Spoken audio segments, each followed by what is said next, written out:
stages already. The band's coming out here. It's going to be S11 Gaming taking out that Valentina, who we see constantly either banned or picked out. The Glue, which we know a lot of people, they have special feelings about. And on the other side, we've got the Fanny and the Wan band.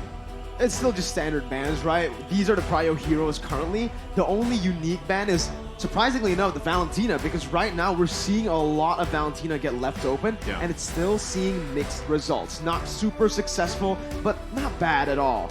Glue, however, has been banned a lot, has been played sometimes too, has never been let go in the draft at all, but it's actually sitting at a negative win rate, which is interesting, right? Because we all said that Glue's broken, Glue's broken, Glue's broken, but because it's really good, a lot of teams maybe overestimate it, force pick it, and we've seen that the results haven't really been too good.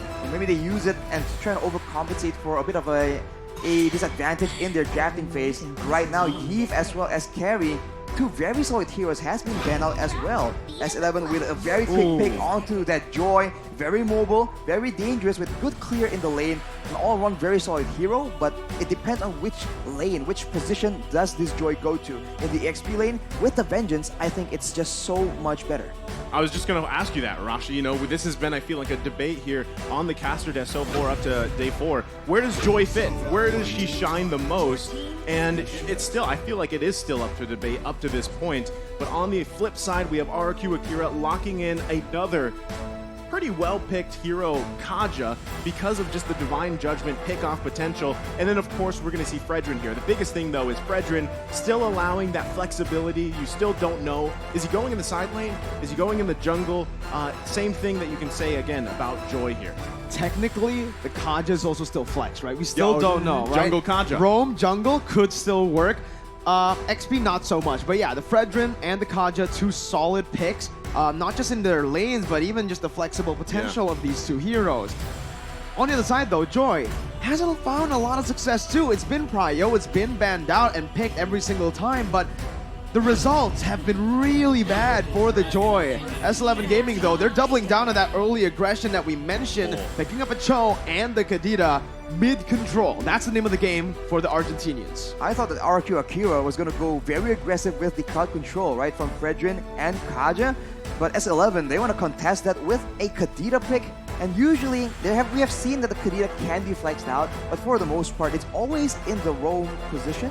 So we'll see if S11 can surprise us and maybe use this Cho as a bit more of a wild card as well.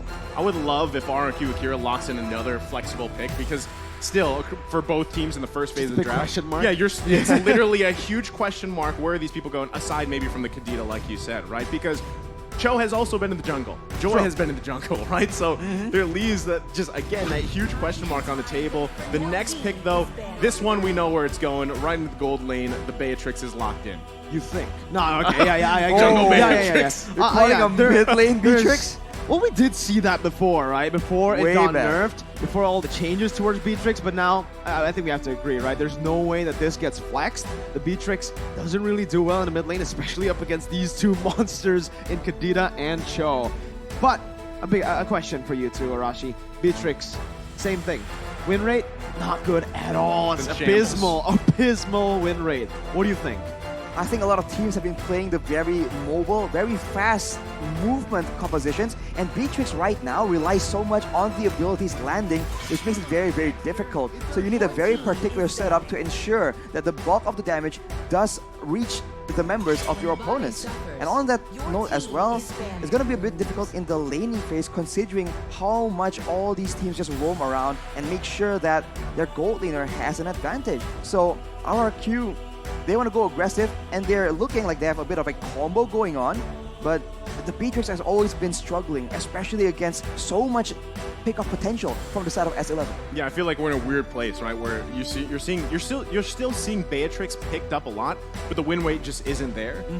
But you know, obviously these teams spent a lot of time practicing. We saw a lot of Beatrix 1-1 previously, right, throughout the year and everything. So we'll see again how you utilize that gold lane, because honestly, it's not always about the gold lane in these matchups, which we're seeing here. And I also love that Benedetta ban coming out from S11 because of just the massive game that we saw Shikashi have, and even in that versus, you saw the signature pick was actually the Terizla there, right?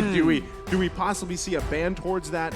Is it possible that that comes out here, or is he actually going to be playing the Fredrin? I mean, that's the biggest question, where exactly Takashi's going. See, that's why the flex picks are just so good in the first phase, right? It really makes the opponents think. And S11, they're going to have to go for a ban towards the XP. Not the Terizla, but it's the hero with the initial T. It's the Tamiz in the XP that's going to be banned out, right? We haven't seen a lot of Tamiz. I think it's just White Chicken, man. It's just White, right? It's just White. Yeah, that was a very impressive game from Fried Chicken, though. Yeah. And maybe S11, that is what they want to avoid, right? They want to go for pickoffs, but if they're up against a very solid EXP laner that can go up against multiple members at the same time, then that will actually throw a wrench into their macro setups. So I think it's a smart move, but RRQ AKIRA, they have a lot more options here still. They can go for that Lolita that's still available, and that is a hero that Luis has shown to be playing so well.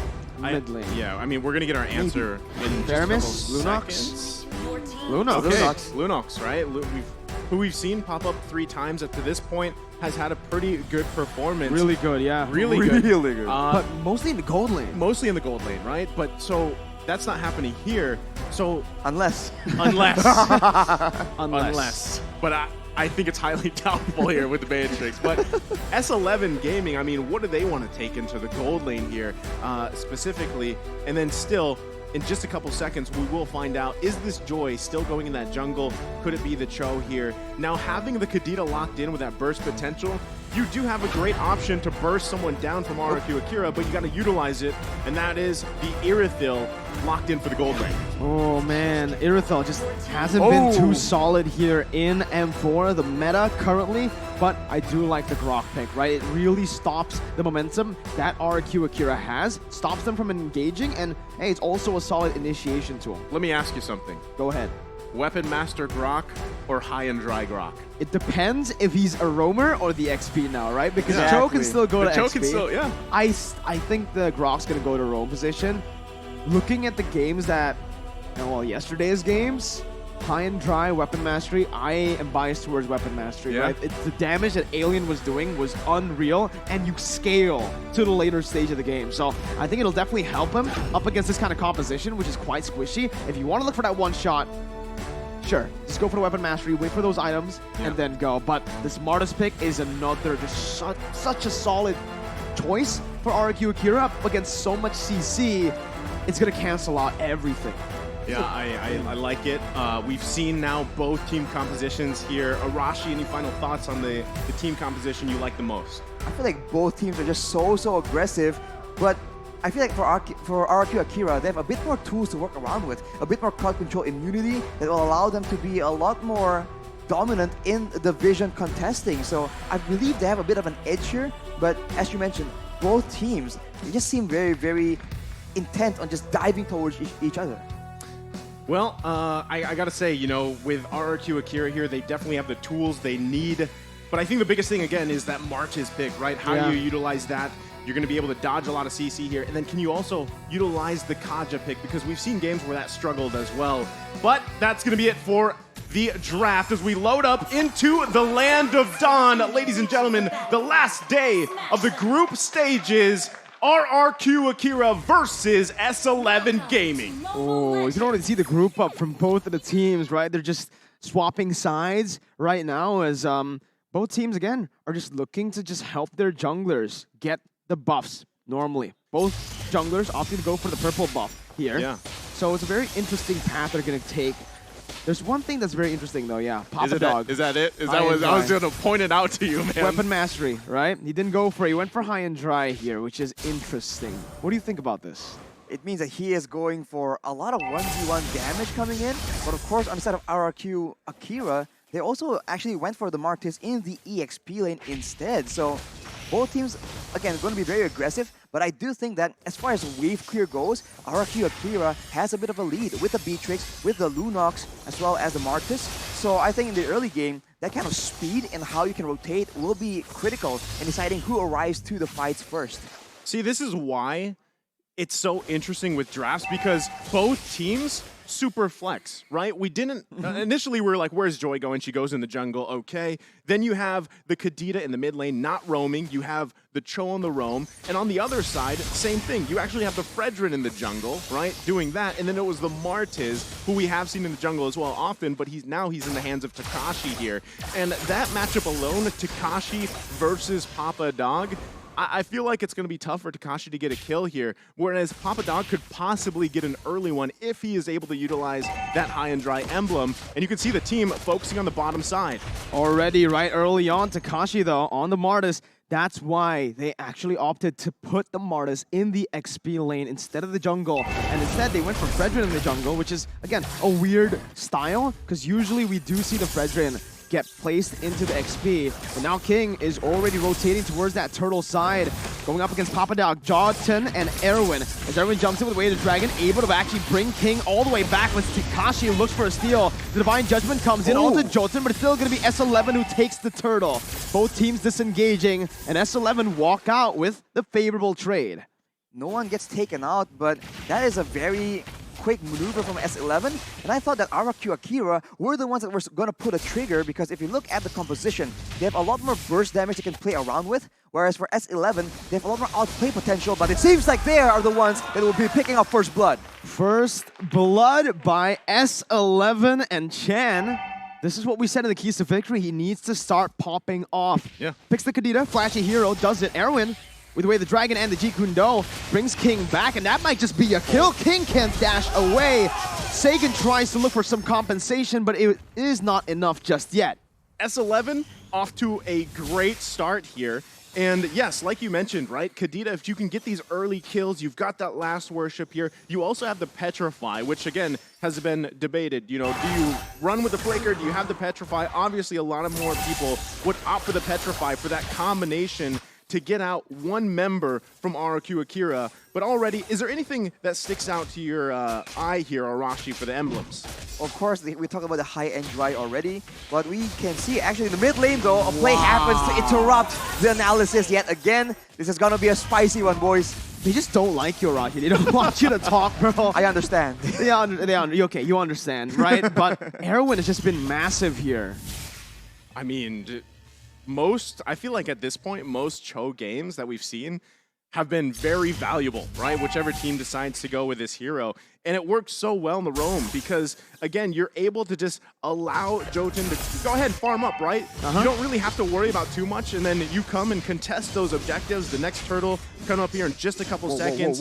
He's going to be in the right situation, but Papa Dog. Ooh, almost getting solo killed by Takashi. And again, this Martis in the XP lane in the matchup up against the Grok is working really well, as Louise is going to be able to find a Divine Judgment. That's the Bandit's Rage coming in as well, as Erwin is able to find the way the Dragon onto Louise. Who gets the turtle? It's Chan, who takes it and secures it for his team. Both roamers falling, but again, S11 walk out with the better trade. That's a collateral turtle take from Chan with the rough waves.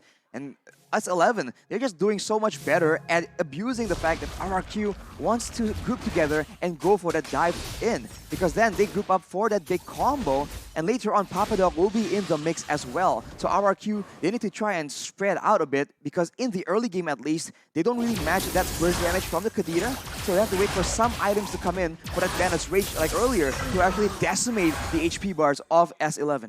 Man, right now, Chan is just, the value on this pick is massive for S11 here. And now the focus on the top side. They're actually going to back off, though. The whole team, both squads here, but Erwin. Almost. Just looking for it, right? Doesn't have the flicker just yet, so he actually stops right there. I do want to talk a little bit about the stakes of the game. If AKIRA wins this game, guaranteed upper brackets, #1 in the group. But if they lose, there is a chance of a three-way tie once again in this group. Are you ready for it? I'm ready. Erwin's ready too, as he flickers under the turret. Not going to be able to find the Jikundo, though, as Erwin's going to fall under that turret, gets caught. But Sagan falls too. Chan, right now, is popping off. He's doing what the keys to victory tells him to do. Sagan he listens, bro. Almost instantly gets deleted. I thought he was going to survive, but he got clipped by the rough waves, and that instantly bursted him down. So Chen is so massive right now, but in the bottom side. The wild charge just stops Takashi, unless he's able to do something here. Nope, nothing magical there. He's just going to get taken down, and RRQ AKIRA are able to find a trade on a turret for kill. I mean, given the situation that S11 has, RRQ AKIRA has been finding ways to keep it as close as possible in terms of economy, right? That's best case scenario for them because they're going to have to claw back into this game. Right now, the pace obviously being set by S11. Next turtle's up. You can see even Papa Dog finding the positioning he needs to.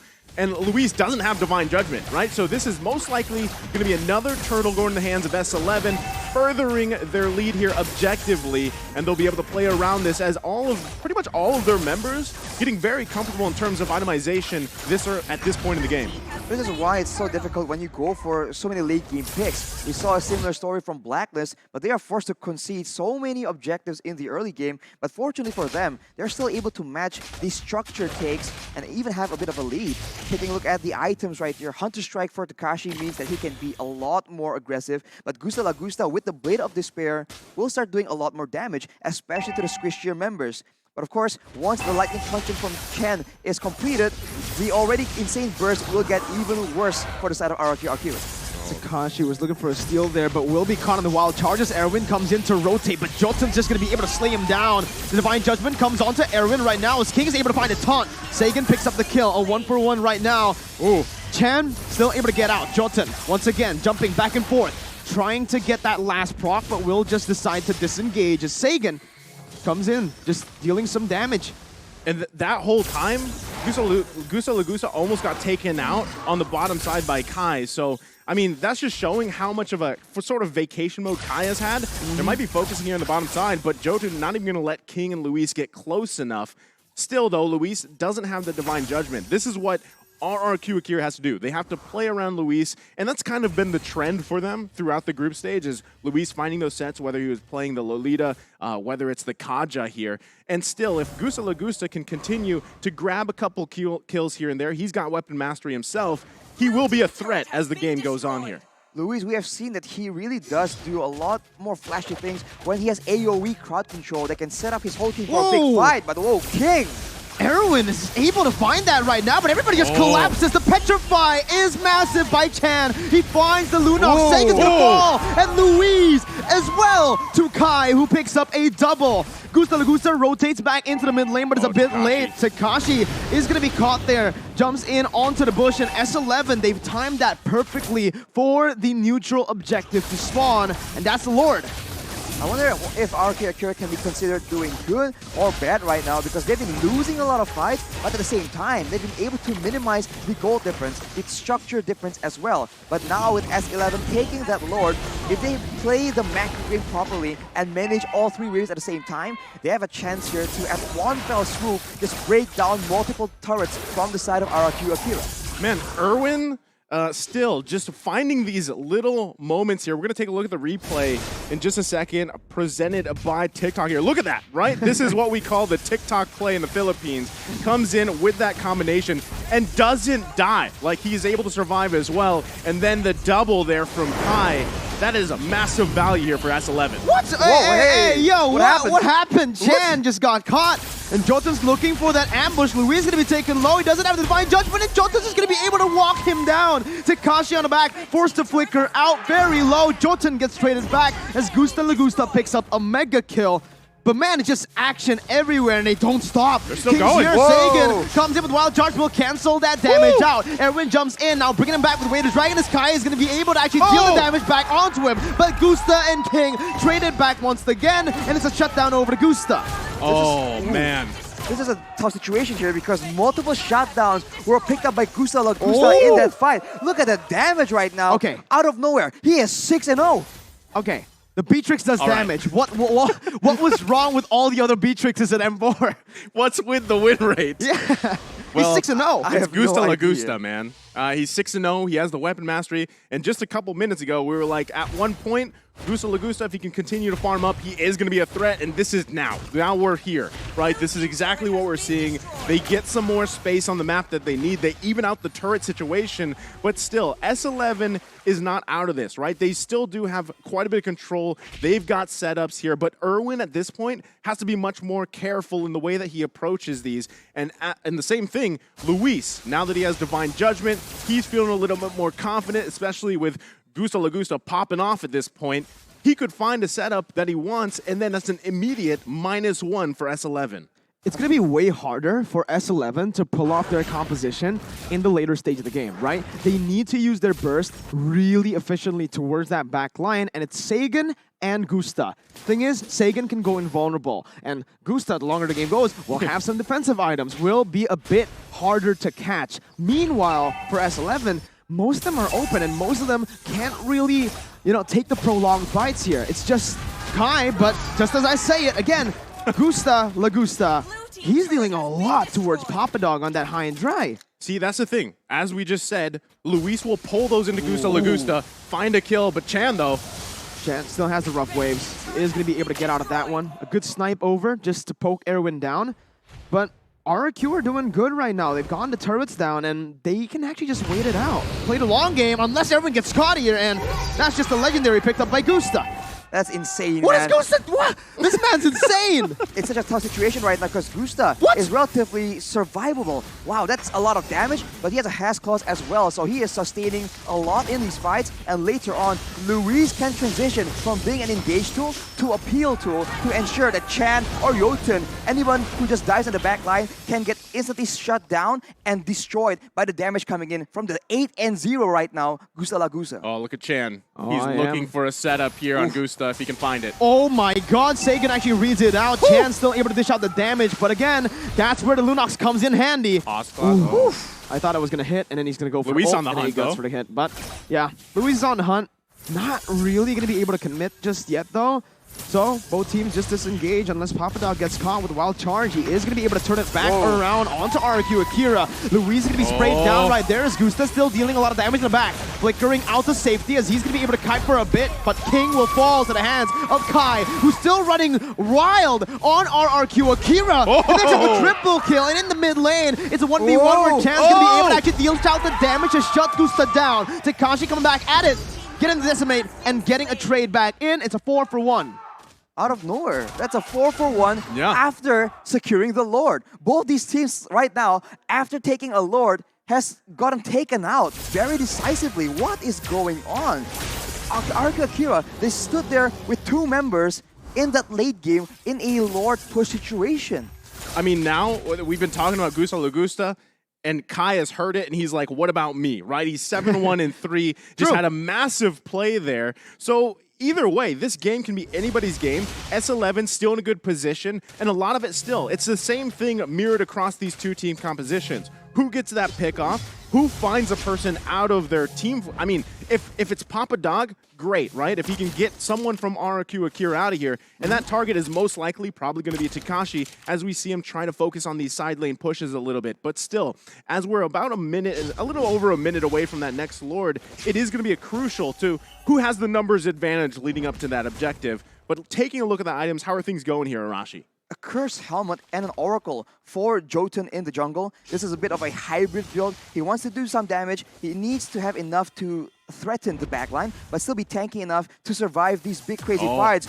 As I'm analyzing, the fight breaks open again, Mirko. That Divine Judgment was massive, finds the member, but Chan's gonna be able to trade it back onto Sagan, onto Gusta. Kai is still dashing away. Kai is the way of the dragon, brings King back, locks him down for Jotun to deal the damage back in. Erwin with the Jikundo knocks him up. It's an upset in the making once again, as it's another 4-for-1. Can they actually push into the base here? It's only Luis. There's more than 20 seconds. They're going in. Erwin with the Flicker combo and the Jeep Kundo. The mini waves needs to be cleared out. Luis is trying his best to actually buy some time. 5 seconds onto the Lunox right now. That's going to be Luis jumping in again. And that's S11 Gaming pulling another stop to upset the odds. RRQ AKIRA is down. Their 33 consecutive wins have been shut down by S11. That is such a crazy situation here. The fight is so dynamic, they don't really know what's going on. But S11, with the superior burst, with the more dangerous pick of potential going towards Gusta Lagusta, they're able to make it work. This is an upset, and I think we saw the stats earlier. Everyone is wrong. Ankarakai. I mean, I gotta say, we painted the picture early on. Group stages has been a surprise for everybody, and it's not done yet, right? This is only the first match of the day, and already You saw the audience prediction. You saw the caster talent prediction. It was pretty much all RRQ AKIRA. Well, now here's S11 Gaming. You can't count them out just yet. Three-way tie. Now it's possible. RRQ AKIRA 2-1.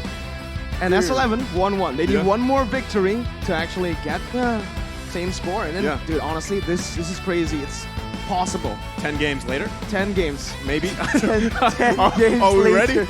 We might have to call back. Hello, can we get confirmation, right? But man, what a performance there from S11. It's actually very similar to Falcon, right? Again, everybody were writing them off after the first game against Valley, and then they just popped off. They showed why they're meant to be here. They've proven. And that one, Latom Caster, who predicted S11. He's probably just... He's jumping in his seat right now, man. Never doubted. Never doubted them. I mean, full support. Full support, but this is why I just think, you know, out of the M series and everything else, this was one of the most hype, interesting, leading into knockout stage. I mean, we've seen the likes of even Blacklist International have a setback, right? I mean, that's true, and a lot of these teams are out to prove a point here. And I gotta say, we were talking about Gusta Lagusta. He had a massive game himself, but I feel like at one point, you just had a hard time at really trying to escape all those initiations, those tools that S11 Gaming had, and even Kai, right? Kai was popping off as well, and that's when I was like, hold on, we gotta quit talking about Gusta Lagusta. Let's talk about Kai here. So, I would talk saying, about Kai, but despite Gusta performing that well, the B-Trick is still not successful, right? Unreal. This is not. Exactly. It's just B-Trick's curse. I mean, I was gonna talk about Kai, but there was just no time. Action just kept piling on. I want to say that in the late game, with more quote-unquote assassins on the side of S11, they have a lot more chances to pick off Gusta Lagusta, especially with this build. He has the Wind of Nature, but that's about it. At any moment, Chan and Jotun can both jump at him, and he has no defenses against them except for sustain. And on the flip side, if RRQ AKIRA wants to try and dive towards Kai, he is on an Irithel. He has the sprint as well, so he is a lot more maneuverable in these situations. And as we talked about the burst potential, I guess there's some coming in from Sagan. He has the core items, the Clock of Destiny, the Lightning Truncheon, and the Genius Wand, but the damage does not come out as quickly as a Kadita or a Joy. So composition-wise, S11 have a unfair advantage when it comes to those surprising moments. I mean, one of the big question marks here for me was that Martiz, right? How would you utilize that? And I feel like Takashi really struggled in this game. He got caught out sometimes as well. And you can also accredit that to Papa Dog. He really did find those wild charges where he needed to. He found the angles that he needed to. But Chan, man, I mean, even early game, we talk about Kai and everything else, Irwin with the setups, but even Chan early on, I think he was, what, 3-0 at one point, 4-0, just bursting people down, like, massively throughout the game, and it just worked out well for them, right? We are going to be taking a look at the post-game stats as well and get a better picture of how this all happened for this best of one. What's really impressive for me for S11 Gaming from them is the shift, right? The transitional shift for them in who carries the game. Yep. Early on, it was Chan. Then you saw Papa Dog was just helping Chan out with those setups with Erwin. But then later on, they were like, yeah, Kai, you got it, bro. We just open up some space. We dive in to create a front to back for you. It's a dive comp, but that dive is just to provide for Kai in the later stages. You know, I thought that RRQ AKIRA would have a bit more advantage in the pickoff game due to the wave clear, because usually B-Trix, right, will be clearing so fast with those abilities. But looking later, just now, in the mid game, S11 has so much more to work with. I mean, even in the mid lane, the reason why Chan was able to be so dynamic, so active, was the fact that he is on a Kadira, but he is also backed up by a Cho. So the wave clear in the mid lane is just so good. And this duo, Cho and Kadira, is just very, very dangerous. And RRQ don't really have a solution. Yeah, I mean, the combination alone is the solution, or is it Arashi, right? But actually, let's hold the solution here. The solution was the MVP of the game, and it's going to be none other than Kai. As we said, amazing performance on this Irithil. He had a pretty much vacation mode early on, and then he just was allowed to pop off, right? And this really worked out well for him, able to maneuver the way he needed to, especially the way that just Irithil works, where you don't really have to stop and shoot, right? That's one of the best advantages here, but a great MVP performance. Definitely, sure. Right? I mean, you could see that, again, Irithil has just not been performing well here, Arashi, in M4. But Kai, he made it work, just like Gusta was almost able to make the B-Trix work. I think it's all about situational context, right? Because in the game like this, we talk about the win condition for RRQ AKIRA. It's about diving in the back line. So if you're on a gold laner that can just be so mobile, bring a sprint as well, RRQ is going to struggle to find you. Take a look at some of the highlights here and see some of the moves coming in from Kai. But early on, it's just a huge slugfest coming in. And in a way, it just seems very coin-flipping from both teams. But, you know, if the results speak for themselves, there's no issue with it. But you can see that the crowd control is mainly what becomes a big problem here. There is damage in the hands of RRQ AKIRA, but when they are caught off position, when they are threatened constantly by the possibility of just being locked down, it makes it very difficult for them to actually be active. Look at Gusta here, completely zoned away before any spells are even used, and even then, in the end, he is still taken out by Chan. And in contrast to that, you can see that Kai, yes, he's kiting very well, he's maneuvering around all the danger, but at the same time, the only real way that anyone can get to him is Takashi just running at him. Look at King, trying his best to catch up, it's just not enough. I mean, that moment right there that we just saw in the highlights is a frustrating part because Kai's like one hit away and you can't catch him. Grandma. Grandma. Right? So what happened, but it's a great thing that happened because now, again, this makes things even more interesting for the day. Oh, yeah. Whether you want to look at it as, more games ahead of us as the night goes on, it's not just going to be 6 best of ones. It could be more. But I think there still has to be some other things falling into place here. Everything needs to come together, right? And for Group D right now, I mean, personally, I've been saying this for a long time, ever since the group was formed in the group draw. I feel like this is the most competitive group right now. I feel like all the teams are at the same skill level, and we're seeing it happen here. S11 beating AKIRA, AKIRA beating Hawk and Valley, but losing to S11. It's rock, paper, scissors. I mean, at this point, I gotta say, guess coins, predictions, they're pretty much like just take them and throw them out because they're destroyed. But we do have to focus on the next match, right?